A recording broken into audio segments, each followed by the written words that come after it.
चलिए फिजिक्स का original topic शुरू होता है मोशन, जिसका हम लोगों को बहुत पहले इंतज़ार था। फिजिक्स ओरिजिनल यहाँ से शुरू होता है, जो कि हम लोग पहले पढ़े, उसका यूज़ हम पूरा फिजिक्स में करेंगे और हर एक चैप्टर में करेंगे।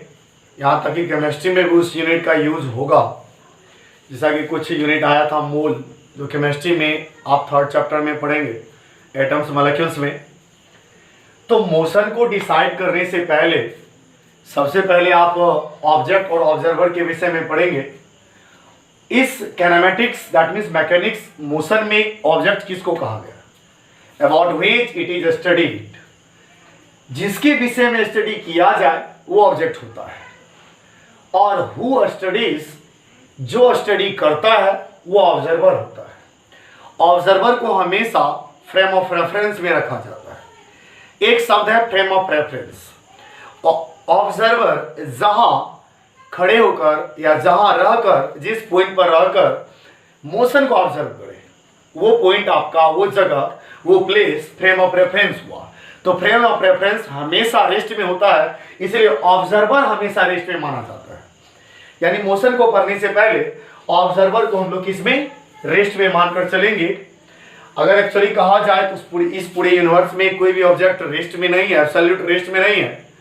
All object are in motion.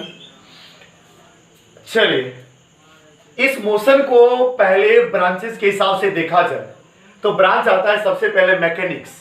Mechanics physics का ब्रांच है, एक ऐसा ब्रांच है जिसमें ऑब्जेक्ट के मोशन को डील किया जाता है।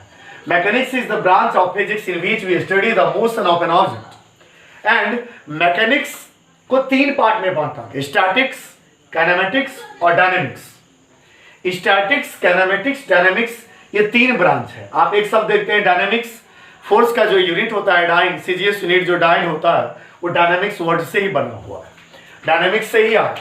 आइए बारी बारी से देखा जाए, स्टैटिक्स, काइनेमेटिक्स, डायनेमिक्स क्या है। स्टैटिक्स वर्ड से ही क्लियर है, ऑब्जेक्ट रेस्ट में होगा। यानी स्टैटिक्स मैकेनिक्स का वो ब्रांच है जिसमें ऑब्जेक्ट किसमें होगा, रेस्ट में। Statics is the branch of mechanics in which we study the object which is in rest. यहां पर एक वर्ड आया है रेस्ट, इस वजह से ये ब्रांच ही कहलाया statics. And second topic kinematics है। काइनेमेटिक्स फिजिक्स का एक ऐसा ब्रांच है जिसमें हम लोग ऑब्जेक्ट को किसमें पढ़ेंगे, ऑब्जेक्ट को किसमें पढ़ेंगे, motion. That means kinematics is the branch of mechanics in which we study the object which is in motion। लेकिन ये मोशन ऐसा होगा जिसके साथ कोई रीजन नहीं, कोई फोर्स नहीं। ये मोशन क्यों हो रहा है, ये प्योर मोशन है। प्योर मोशन का मतलब वो काइनेमेटिक्स में आएगा, उसके हिसाब से कोई उसका रीजन नहीं जानना है, कोई रीजन नहीं होता। वो रीजन हम लोग डायनामिक्स में, रीजन अगर आ गया मोशन के साथ तो डायनामिक्स हो गया वो। दैट मीन्स प्योर मोशन को अगर डील करना है तो काइनेमेटिक्स। इसमें हम लोग मोशन का टाइप, मोशन के टाइप में बहुत सारा type, rectilinear motion, circular motion, rotational motion, projectile motion, random motion, periodic motion, oscillatory motion, etcetera. बहुत तरह का मोशन, जिसमें मोशन क्यों हो रहा है उसका कोई रीजन यहाँ नहीं जानना है, कोई रीजन नहीं पढ़ते हैं, तो वो ब्रांच मैकेनिक्स का काइनेमेटिक्स कहलाया। उसके बाद थर्ड है डायनामिक्स। हाँ, जो हम लोग डिस्कस कर रहे थे काइनेमेटिक्स, इसलिए अगर रीजन नहीं है, मोशन विदाउट रीजन, इसलिए इस मोशन का नाम है प्योर मोशन। आइए, यानी शुद्ध गति हुआ। डायनामिक्स की बात करें, डायनामिक्स एक ऐसा है जिसमें हम लोग मोशन का रीजन पढ़ते हैं। यदि किसी स्टोन को या किसी ऑब्जेक्ट को पत्थर को रस्सी से बांधकर, धागे से, स्ट्रिंग से बांधकर सर्कुलर पाथ में इस तरीके से मूव कराते हैं। आप एग्जांपल के तौर पर समझ सकते हैं, किसी भी पत्थर को बांधकर रस्सी से सर्कुलर पाथ पर घुमाया जाए, तब आप ये बताइए ये क्यों घूम रहा है सर्कुलर पाथ पर, या रीजन जानना होगा। ये इसलिए घूम रहा है क्योंकि उस ऑब्जेक्ट पर एक फोर्स लग रहा है जो सेंटर की तरफ है, जिस फोर्स का नाम सेंट्रीपिटल फोर्स, आगे पढ़ा जाएगा फोर्स नाम के टॉपिक में। सेंट्रीपिटल फोर्स है। जब सपोज करिए ये रिस्ट्रिंग अगर किसी कारणवश ब्रेक डाउन होता है तो क्या ये सर्कुलर पाथ पे रोटेट करेगी, क्या ये सर्कुलर मोशन होगा, बिल्कुल नहीं। कहने का मतलब है जब तक ये मोशन सर्कुलर पाथ पर तब तक संभव है जब तक ये फोर्स, सेंट्रीपिटल फोर्स, उस ऑब्जेक्ट पर अप्लाई हो रहा है। यह एक एक्सटर्नल फोर्स है, उस ऑब्जेक्ट में मास है, इस वजह से उस पर फोर्स लगा।